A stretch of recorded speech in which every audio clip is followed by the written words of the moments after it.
Okay, we are live, everyone. Sorry for being a few minutes late. I went for a run and I'm in Manchester in the UK and it's really wet and it's really muddy. And so I had to jump in the shower to warm up and to get slightly clean. But we are here now and really excited to share with you something that about Substack, really, about a lever that you can use to grow. So this is particularly if you want to get a bit more visibility, want to get more subscribers, you want to get more attention on Substack, maybe you're struggling or you're happy with where you are, you wouldn't mind doing a bit more. And you might know that I've got a group coaching session running at the moment called Substack Growth Map. And I'm also getting lots of more requests for individual coaching. And in my work with people, I'm realizing that there is this lever, this way of growing on Substack that people are not using. And it's either because they don't know about it, which is sometimes the case, but it's sometimes because people are not sure how to use it. And it's all about working with other people and using the audiences of other people to grow. Now, if you've been online on social media for a while, if you've tried other platforms, you'll know that people used to do, maybe they still do, I don't know, this thing called engagement groups where they used to try and like fake collaboration and fake grow, where you basically get 10 mates in a group and every time you posted something, all 9 of them would like and comment and share it to pretend to the algorithm that everybody really loved it. And that like didn't work at all because you would get a few extra numbers on your Twitter account or LinkedIn or whatever it might be, but you're sending like totally the wrong signals to the algorithm because basically the algorithm is thinking, oh, these 9 people like it. Who else is like these 9 people? And I'll send it to them rather than authentically people who might really be interested in your stuff. So if you're doing like the whole engagement group thing, just don't do that. All right. It looks good in the short term, but actually you're really damaging your long-term prospects. And here on Substack, like there's no need to go in for that, all that kind of fake nonsense, because Substack's your friend. And it's given you 4 ways that you can work with other people and really, really boost your chances of visibility. And I'm not, so not everybody's using these either because they don't know about it or they're not sure. So I'm going to walk you through what the 4 ways are, and you'd have to use them all. But you can have a listen and I'll show you how to work, tell you how to use them. And I've used 3 out of 4. I'll tell you which one I haven't used very, very much. And you can see which ones you want to use. And the first one's the one that's probably got me the most new subscribers. But if I was a new person, if you're really struggling to grow, you're brand new to Substack, and you were choosing one of the 4, I'd probably encourage you to put your attention into number 4. I think that's really, for new people or people who don't have an audience, that's like a really good one that's got a lot of mileage. But I'm going to tell you all 4 so you can make the choice for yourself. And if anything's not clear, then just ask a question in the chat, or you can DM me afterwards, message me afterwards if you've got like, what was that about? Or where's that? And I'm happy to talk through and help you out. And wow, we've got 417 people here. So I will try and keep on the eye on the chat. If anything I'm explaining is not making any sense, because there's so many people, if I miss it, then just message me. Okay, so 4 ways you can get new subscribers, you can get more visibility on Substack by working with other people. And this is why Substack is like the best platform to build on, partly because of these tools that it's offering us. So here's the first one. Number 1, the one that, I got, just looked before I come on air, last month, I got 250 new subscribers using this method. And it took me 0 time.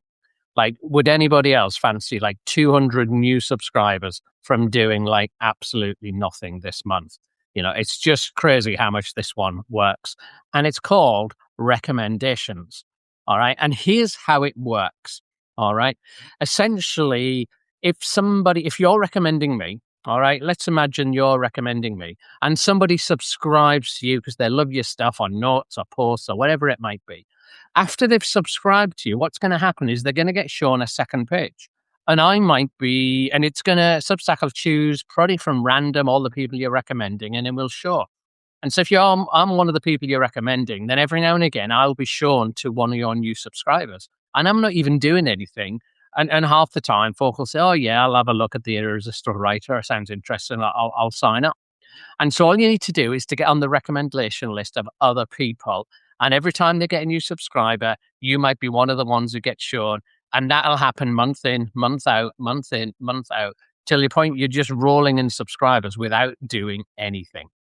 So the only action you have to take is to get on their list in the first place. And I'm going to tell you how to maximize your chances of that. Here's what I would do. All right. And you don't have to overcomplicate this. You don't have to spend 6 hours, doing research and investigations. Just do this very simple thing. All right. Find people who have a similar audience to you. Right. So it doesn't have to be the same, but then ideally you want a bit of crossover, right? So I write about writing online. So if someone was talking about productivity online, or if someone was talking about building a business or an entrepreneur or marketing or writing or making money on Substack, any of that stuff would be a crossover for me because they probably want to learn about the stuff that I teach. So find people who don't have to be the same niche, but have a bit of a crossover. Then what you do, you find a bunch of them, maybe you find 10, right? Then what you do is you subscribe to them, all right? The second thing you do then is after you subscribe to them is you start recommending them, all right? And then what I would suggest you do is you like a few of their things and post a few comments. Don't go overboard on this, but just a little tiny amount, all right? So that's going to take you 5 or 10 minutes over the course of a week.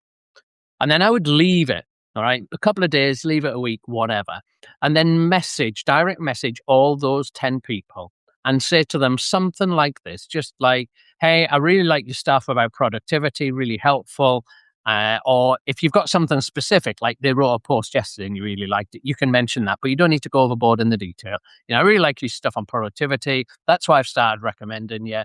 If you want to return the favor, I write about writing online. That would be great, but no pressure. And that's all you say.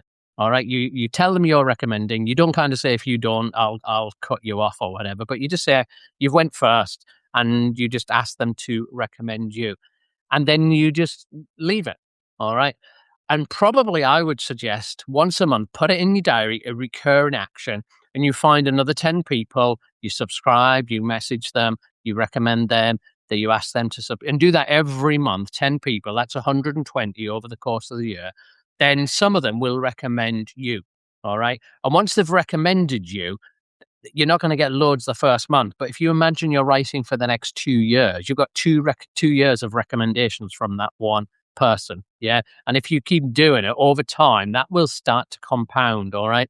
So don't expect anything in the first or second month. Don't worry if half of them ignore you. That's absolutely fine. It's only cost you one message. But if you do that consistently, not just once, maybe about 10 people, put it in your diary, a recurring action. It's going to take you 10 minutes to find them, to subscribe, recommend, then message. And then through the month, if you make any other connections, then swap recommendations. But that is the number one thing. That is like the essential. That's like the easiest thing to do. Do that in 12 months' time. You'll get like 100 subscribers by doing absolutely nothing. It's just the wildest way to grow. And I can't believe that not everyone is using that, right? It's just like so easy because it doesn't cost the person anything to recommend you. Then people will just say, yes, it's not a big deal. You don't need to over egg it. So hopefully you know about recommendations. Hopefully you're doing that. If you've got any questions about it, stick in the chat. But otherwise, that's the first thing you need to do. I don't mind if you leave the chat this right now and go and do that to action. But that's the thing you should be doing, not just once, but maybe every month as a regular action. Commit to do it for the next year and then see what happens. Okay, first one. Second one, remember I've got 4, and the fourth one is the best, or what I'd recommend for new people. So the second way you can work alongside other people and use their audience to grow is guest posts. Now, a guest post is when you write one of your posts, but it goes into somebody else's publication, all right? And it goes out to their audience, right? And so if you write really well and it goes out to their audience, and then what you do at the end is you do a little plug for your own publication. If you've got a lead magnet, then a freebie that you're going to offer, then even better, put that at the end. And hey presto, you'll get a bunch of people who subscribe to you because they liked your article, they see what you're doing, and that's like just so easy. So how do you write a guest post for anybody else, for other people? Now you're going to be stunned at what I'm going to say here. You DM them and you ask them. All right. So you want to find people who are in a similar niche or there's some sort of crossover. All right. So it doesn't need to be exactly the same, but your article is going to be targeted at their audience. And you just message them and say, hey, do you ever take guest posts? I've got an idea for an article that I think would work really well for your audience. And that's all that you say. Make sure you pay a bit of attention to who their audience is, what their style is, and then pick a draft article. Don't use one that you've already published to your audience. It's got to be a new one. Okay, so that takes a little bit of work. But you draft an article and maybe put it in a Google Doc or something like that. And if they're interested, you just send it to them.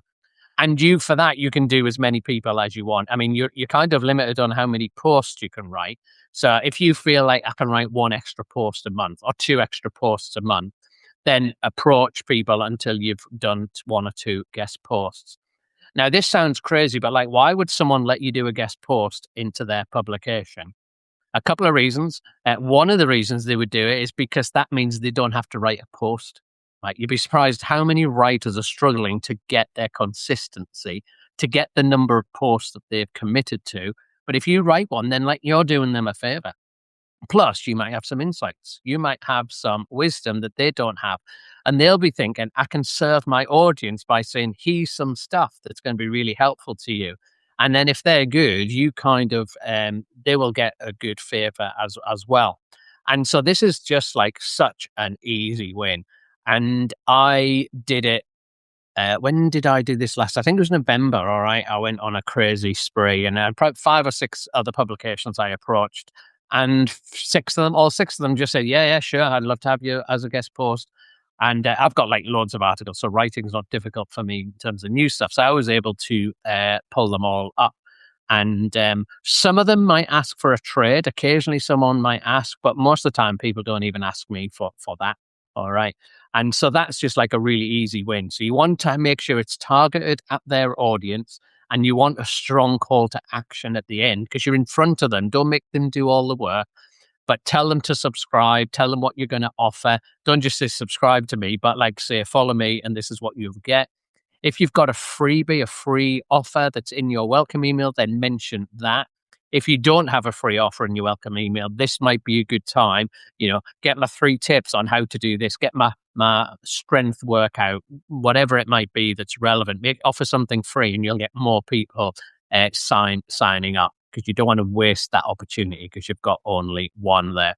All right. So you do recommendations, right? And you're doing them, and you're getting like who knows how many hundreds. All right, new subscribers maybe in a year's time.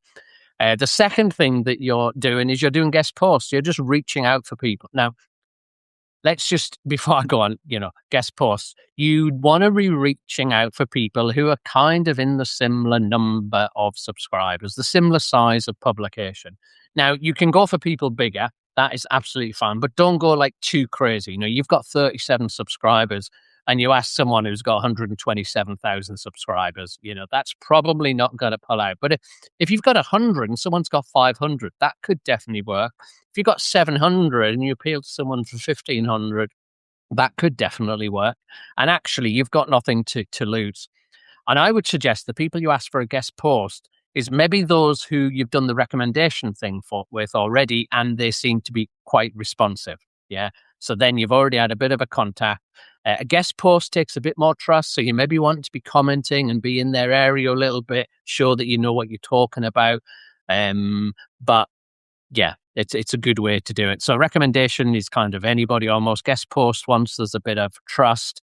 And then before I jump on to number 4, which is the one I'd recommend for new people, let me just tell you about the third one, which I think I've only done this one once, but it is a tool. So I think it's only fair that I tell you about it. And this one is called a cross post. All right. So a cross post, if you were to go on someone else's post, find somebody else and click on the three dots, and you'll have a look and you get a little menu, and one of the options will be cross post. If you were to, now don't click on it, but if you were to click on it, then what would happen is that post would get sent to your email list, to your audience. All right. So it's not a guest post because it already exists, but you're just effectively sharing it like on notes, but you're kind of emailing it to your audience. Now, the way the cross posting is really a tool that you could use is by doing a swap. All right. So just cross posting somebody else's stuff to your audience is not going to win you any favors. In fact, if you just do a lot of it, it's going to annoy your audience because you're just spamming them with stuff. But you might want to do a swap agreement with somebody to say, hey, do you fancy doing a cross post? I'll send one of your articles to my audience if you send one of mine to your audience. And then you just pick your best one and they pick the best one. And then it's effectively a trade, as it were.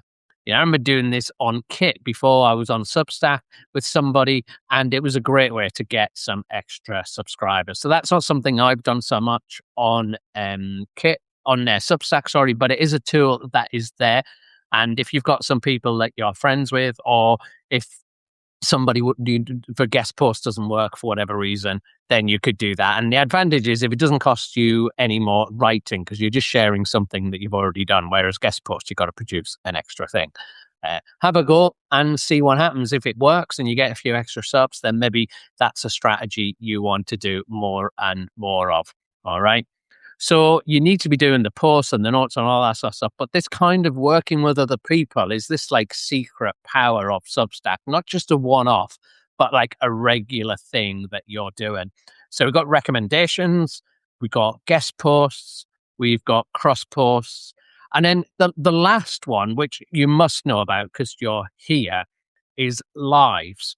And one of the things about lives is it's a fantastic way to work with somebody else. And I see some smaller Substacks using this to like grow massively.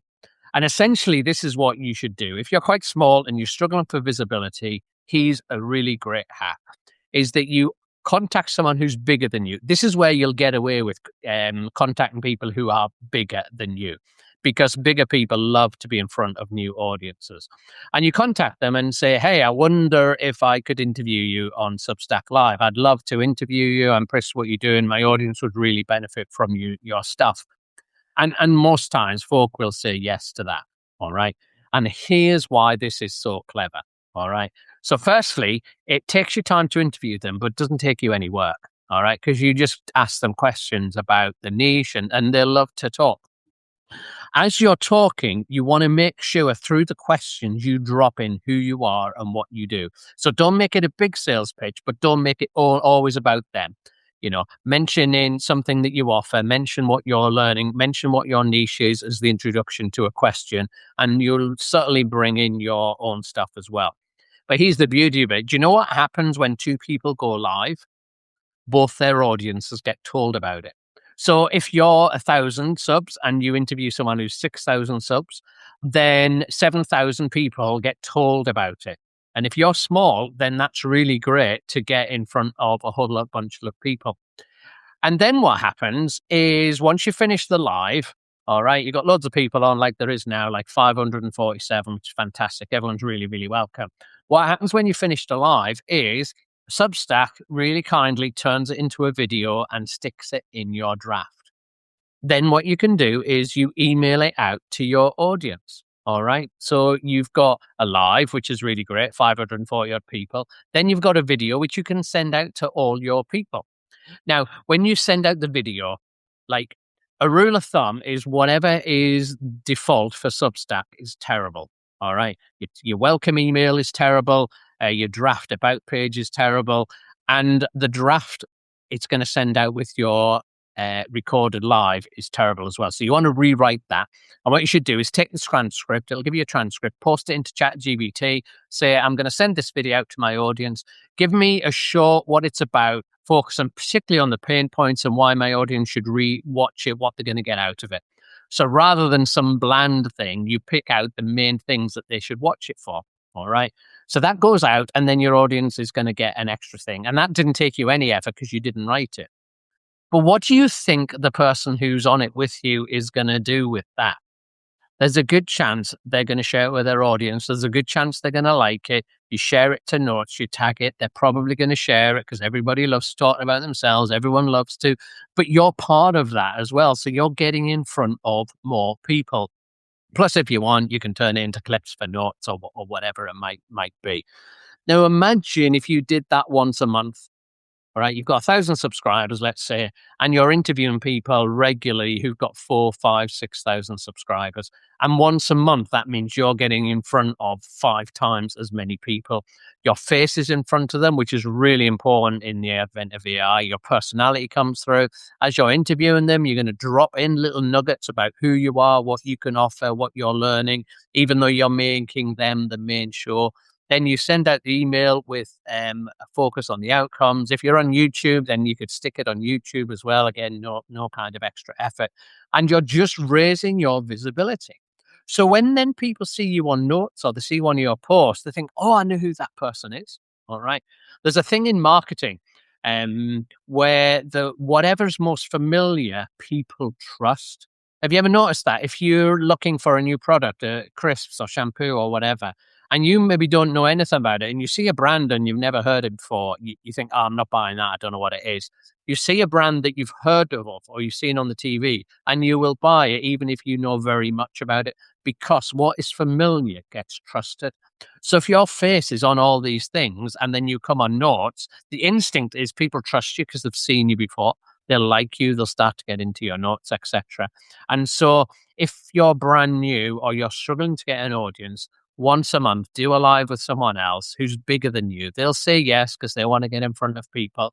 And then Substack will make it easy. They'll give you the recording. They'll help it send out. They'll notify people before you come on. And you get like so much juice just from the one thing.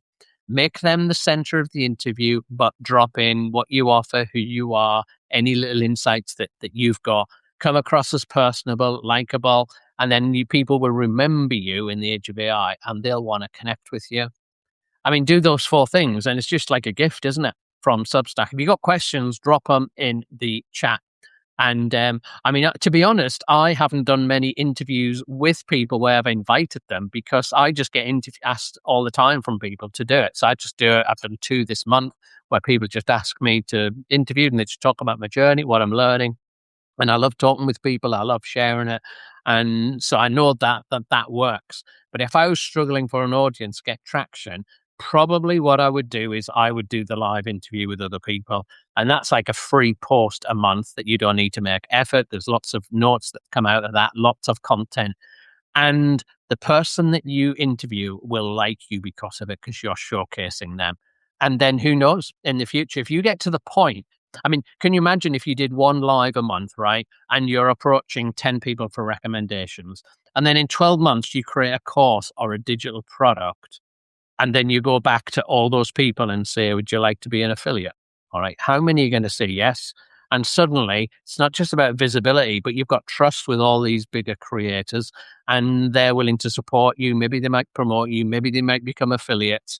And you're just on this virtuous cycle of traction. I know that when I created my first digital product, I was tiny. I had like 550 subscribers or something. I was doing it just to prove that you couldn't make money online, which I failed at because it worked, etc. But the thing that happened with that digital product is bigger creators than me started support me with it. They shared it. They wanted to work with me, etc. And after about a month, I think I tripled my subscribers just from having other people to support me and work with me. So Substack gives you all that opportunity to befriend other people. And you've got no idea where that will go. You could get invited into masterminds. You could have people sharing your stuff for free. They might invite you to come on live. They may promote you to their audience. And even if only 1 out of 10 do it, that is a massive gain. So that's my advice. Use those 4 ways. I'm just checking in the chat. All I've got on my screen is join. All these people join, man. I don't even, you're really all welcome. I can't see any questions because there's so many people here, 564 or something. That is like crazy. But I hope that is really practical and helpful. And I hope that it's not overwhelming. It can be overwhelming to write on Substack, writing the posts and do this, that, but that is manageable, those 4 things. Obviously, don't do all of them. Pick one and crack one. Then you could pick the other and choose whichever works for you. All right. And you've got to do it consistently. Nothing's going to happen for a month, but do any of them for a year. And I promise you something magical is going to happen. All right. So I'm not going to waffle on anymore because I've dropped the stuff that I think is really helpful. And now you need to stop watching this live and you need to go and take action. I tell the people that I'm coaching all the time, the secret is imperfect action. Go and do something imperfectly. Accept your first live's not going to be great. Your guest post might not work. You're going to approach people for recommendations and some of them are going to ignore you. You might not word it quite right. And that's absolutely fine. Just take some imperfect action. In my experience, most people don't. They'll jump onto the next live. They'll jump onto the next blog article. But those that take imperfect action will get ahead of probably 95% of people. So decide what you're going to do, write it down, and message me and tell me what you've done. If you've listened to this and you're going to do anything that I've talked about, message me and tell me what you're going to do. That will just encourage me so much that I wasn't just wasting my time in sharing all these tips and all these ideas. But anyway, have a fantastic rest of the day. Go and take action. And remember, DM me and tell me what you did. All right. Have a great day, everybody. Thank you.